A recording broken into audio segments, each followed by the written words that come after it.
So we're going to move to a presentation from Anne Buchan on the BushBroker program in Victoria. I have to find Anne's title. Manager of Native Veg Programs. Basically, Anne hasn't supplied her title. You can just call me Queen or Princess. But what Anne's going to talk about in the broker space from the Victorian experience and perspective comes with people like Anne who have worked in a range of sectors.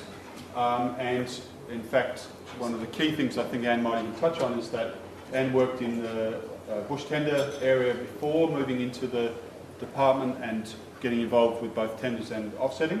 And a lot of the learning transfers between that sort of easier environment of the investment space through tenders has flowed into the brokering schemes, and maybe Anne will touch on that, but I think it's part of that experience and that timeline of good development of design over 10 years that makes a difference to the better of the programs.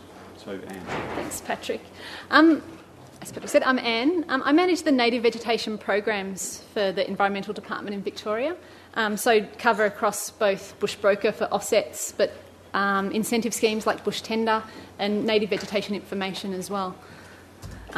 Through the presentation, I'm going to cover the Native Veg Framework, which is where offsetting kind of sits under in Victoria, look at offsetting in Victoria, talk a bit around BushBroker, which is our kind of matchmaking scheme, and the lessons we've learnt through progressing that. So the Native Vegetation Management Framework is an incorporated document under the Planning and Environment Act, and it provides a holistic approach to native vegetation management. It's really through that document that our whole policy sits and focuses on 4 key areas. The first one is ensuring that we've got information and standards, and that really allows us to make informed decisions. So it talks about that we need to have mapping, and sets out, ecological vegetation types. We need a metric and we need a methodology to assess native vegetation, and a currency, which we call habitat hectares, which is quality and quantity. And those information standards and requirements run across all of our schemes, whether it's offsetting or incentives as well. The framework talks about regulations, so brings in the 3-step approach with the need to avoid, minimise and then offset, and also steps out the offset requirements as well. I guess one of the key parts is incentives, so that we have regulation, but to balance the regulation we need further incentives to ensure that we capture public good of native vegetation, and knowledge and research. So it's particularly for us is around investing in understanding how particular actions can impact on the vegetation condition and how that can change over time. These elements come together in what we call, I guess, is an umbrella document, a diagram, but to help achieve the overall goal in native vegetation in Victoria for a net gain, or a reversal of the long-term decline in quality and quantity of vegetation. The key elements here is the 3 parts. So on one side we've got an ongoing loss, and this really is actually probably more about quality of vegetation as opposed to quantity. So there is some illegal clearing, but it's not so much. But there is an ongoing decline and legacy issues that have come about. We've got salinity, so there is still an ongoing decline in quality of trees and other vegetation. And there is a decline associated with permitted use, where you can graze forested areas. You've only got certain levels of weed control that you have to do under duty of care. So those things do continue to amalgamate into a decline of vegetation. In the middle is kind of an area of work that's kind of balanced over time.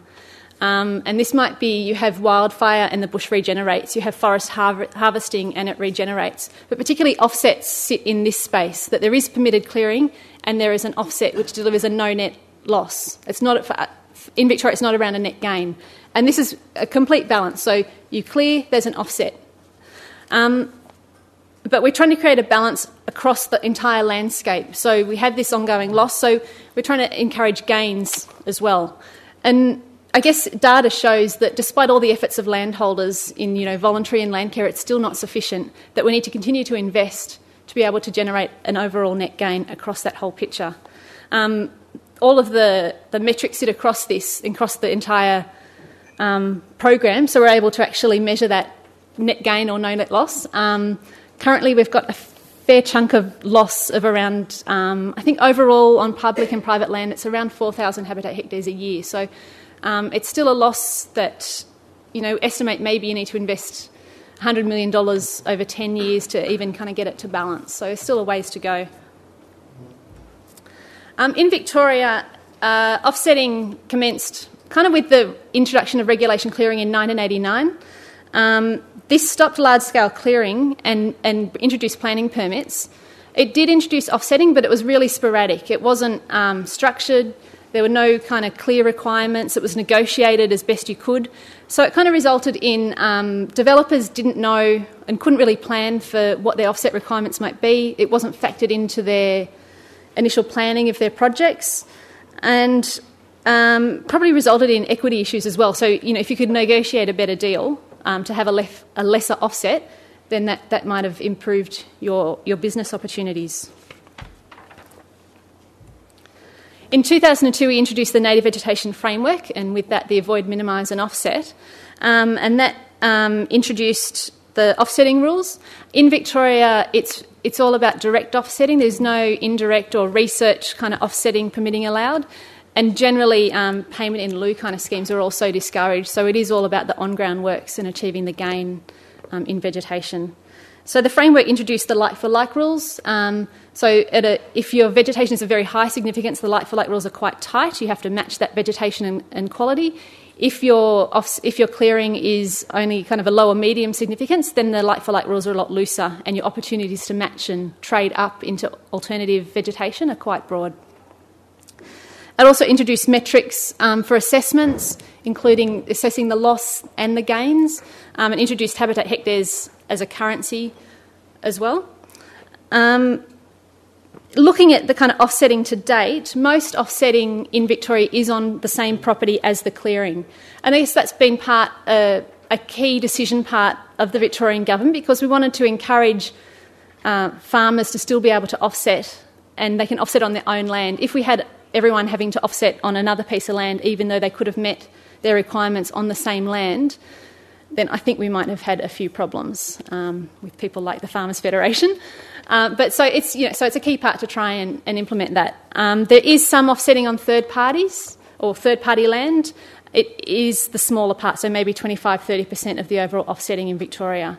And that's really because the market or offsetting is quite segmented. So as I mentioned, at the very high end, you've got to be quite specific. At the low end, it's quite broad. But it means that you can have hundreds of different combinations of both quality and type of vegetation to match as part of your offset requirements. So because of that, developers had still found it hard to find offsets. They had to find it themselves. They had to try and match and work out where they could go.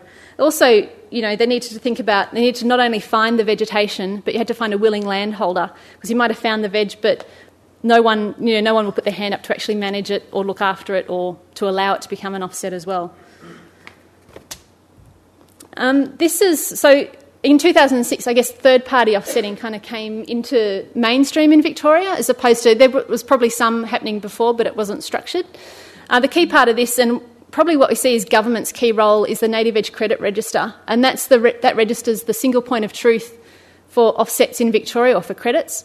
So if credits need to meet the standards of the register, it sets the rules and it records what's been used and what hasn't been used and how many credits are available at a particular site. We've got organisations like BushBroker is one of the key ones, who run a matchmaking service facilitating trades. They're not generally involved in negotiating. As part of BushBroker, landholders put their hand up and go onto a database, and BushBroker can search and find landholders who will match a developer's query and then put them in touch with each other. But BushBroker and their credit organisations under it actually don't have any role in the regulation, so they're just matching requirements that are set by a planning authority. Once the offset's found, the permit holder would go back to the planning authority to make sure they've met their requirements and for a certificate of compliance. So BushBroker started in 2006, but its first trade happened in 2007. It originally started small, so we had a small bit of government funding, and that set up to design the process, to look at the market, see what was needed. but has now moved into cost recovery and I guess is effectively operating as a business. We have particular delivery service standards that we need to meet, responsiveness, client service, all of those approaches, which is, you kind of see it in Centreville, but once you get the pressure of developers calling you and demands, it certainly changes your approach. BushBroker started off by at least getting landholders in, so developed a database of landholders with potential sites and an idea of what we thought they had on the site. And then developers gradually came into the market once we had that basis, so we could start matching people with what we thought was on site and then go and confirm it. It led to the first trade in 2007, and now we've had over 300 trades to date, which is it's going really well. Landholders, they need to sign up their whole site. So when we're going onto a property, there might be a management unit, a patch of say it's a forest or grassland. They have to sign up that whole site and manage that, and then they can sell the credits that are generated in a piecemeal approach as a developer comes in to want to buy their credits. So it means that they're managing the whole site, and so we've got around just over 3,000 hectares that have been secured through that process with credits.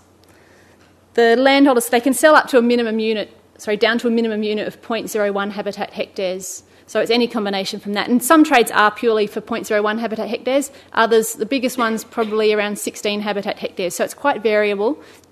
But it's all about, we've got to match back to the right amount. And so one clearing might have a few different vegetation types, and they would all need to be matched. And that match might come from several different landholders or the same landholder but different sites. The total trades to date have been around 34 million. Generally what happens where the landowner has to sign a 10-year management agreement and permanently protect the site, the funds come in and they sit within a trust fund and are paid out to the landholder over a 10-year period. But they won't trade everything at all at once necessarily. They might have actual trades go over 5 years, so it's still paid out over that period, but they'll get whatever they've traded to date. Mostly BushBroker deals with really hard to find vegetation types, so stuff that is, someone might be clearing a small part of it and they wouldn't have it on site. So the difficult ones, and so it's generally, trawling databases and the best information we can find to try and find those landowners. But generally what we found, we can match most inquiries. Some of the really hard ones, it's often the case, well, actually they probably shouldn't have been cleared or shouldn't be able to be cleared. Or maybe if we can't find something, then the developer will actually go back and relook at their plan for their clearing and restructure it so that they might be able to not have to clear that particular vegetation type. Everyone wants to know about the money. This is on the DSC website, but this is a range of prices that have come through for BushBroker from the trades. Landholders negotiate directly with permit holders. BushBroker isn't involved in how the price is set, but the prices do vary from bioregion, vary based on vegetation type. They also vary on the location of the site, the rarity of finding that EVC, also particularly probably on the urgency of the developer and maybe sometimes who the developer is. If it's like the Roads Authority, they might try and get that little bit more money out of them than someone else. And also depends on the landowner's needs as well. So some landholders are setting, you see them set quite low prices, but they're all given the same information about what they might want to include in their pricing. And they all often will look at these prices as well. Partly I think it's how they bargain. But you also know the need of the developer. Price per year or that's total price that's price per habitat hectare. So they sell based on habitat hectares only. Once the developers paid their money, so they were buying one habitat hectare, they paid $170,000. Developer pays it up front. It's paid out to the landholder over time, but once it's paid, the developer walks away and doesn't have anything more to do with the site. Often what we've found, not only if you can't find an EVC to match, but also once developers, they actually come and look at the prices on the web, and they'll look at them early on in planning to make sure they've factored it in. But we've also seen really clear examples where they've already worked through avoid minimise, find their EVCs that they need to offset, look at the prices and realise how much it is to actually offset it, and they'll actually go back and rework their avoid and minimise steps again and really reduce down. So it's fantastic in that way that it's really a strong tool for them to decrease their clearing.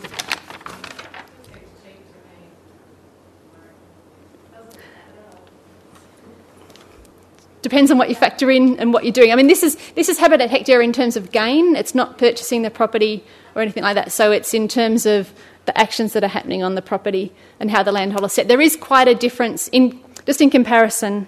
How do I go? Yeah.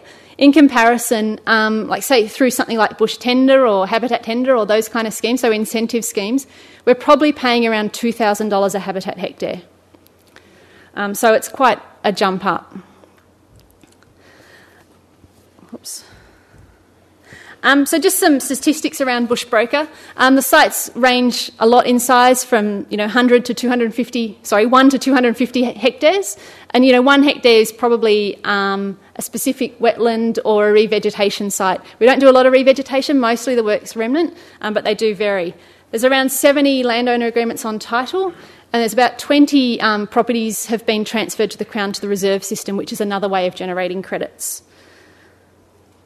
One of the things we have been looking at is strategic location of offsets, and probably the best example we've got is we're developing a Western Grassland Reserve, 15,000 hectares of grassland west of Melbourne, and that will be the offset site for all of the clearing of the expanded urban growth boundary in Melbourne. And that's really it's a good opportunity. We've been able to have both Commonwealth and state offsets work through that process. But also it's come about because particularly the vegetation types match, so we're able to facilitate the like-for-like rules through that approach. One of the challenges is the creation of the reserve is being done through offsets. So we've got a little bit of start-up money. We have to buy a block of land, sell the credits from that land, and then reinvest the money from those credits into buying the next block of land. So there's a bit of pressure in creating that reserve, but I think it would be a great opportunity. It's probably the only way we would have got a grassland reserve, I think. One of the other things we're seeing is you're seeing strategic behaviour of landholders where some, I guess, savvy landholders are actually going out, they're analysing the clearing, where the clearing's occurring, what type of vegetation's being cleared, then purchasing strategic properties where they're pretty sure that they'll be able to sell the credits.